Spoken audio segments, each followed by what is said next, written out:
రష్యాకు, ఉక్రెయిన్‌కు మధ్య యుద్ధం జరుగుతున్న విషయం మనకు తెలుసు. ఈ 2 దేశాల మధ్య దాదాపు 3 ఏళ్లుగా యుద్ధం జరుగుతోంది. ఇది ఇప్పటికీ కూడా ఇంకా ముగింపు దశకు చేరుకోలేదు.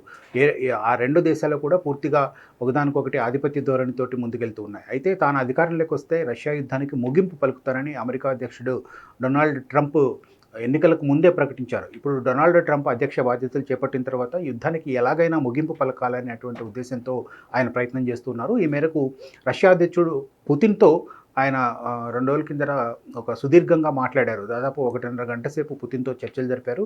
యుద్ధానికి ముగింపు పలకాలని ఆయన అభ్యర్థించినట్టు తెలుస్తుంది. అయితే దీనికి సంబంధించినటువంటి చర్చలు అంటే ట్రంప్ చెప్పగానే రష్యా ఊరుకునే టైప్ కాదు. దానికి సంబంధించినటువంటి టర్మ్స్, కండిషన్స్‌ని ఆమోదించాల్సి ఉంటుంది. అందుకోసమే సౌదీ అరేబియా మధ్యవర్తిత్వంతో, సౌదీ అరేబియా నేతృత్వంలో ఒక మధ్యవర్తిత్వాన్ని నడిపేటటువంటి ఆలోచనతో ట్రంప్ ఉన్నట్టు తెలుస్తోంది. త్వరలోనే పుతిన్‌తో సౌదీ అరేబియాలో భేటీ అవుతాడు. అక్కడ ఉక్రెయిన్‌తో యుద్ధానికి సంబంధించి కీలకమైనటువంటి చర్చలు జరుగుతాయనేసి మనకు అందుతున్నటువంటి తాజా సమాచారం.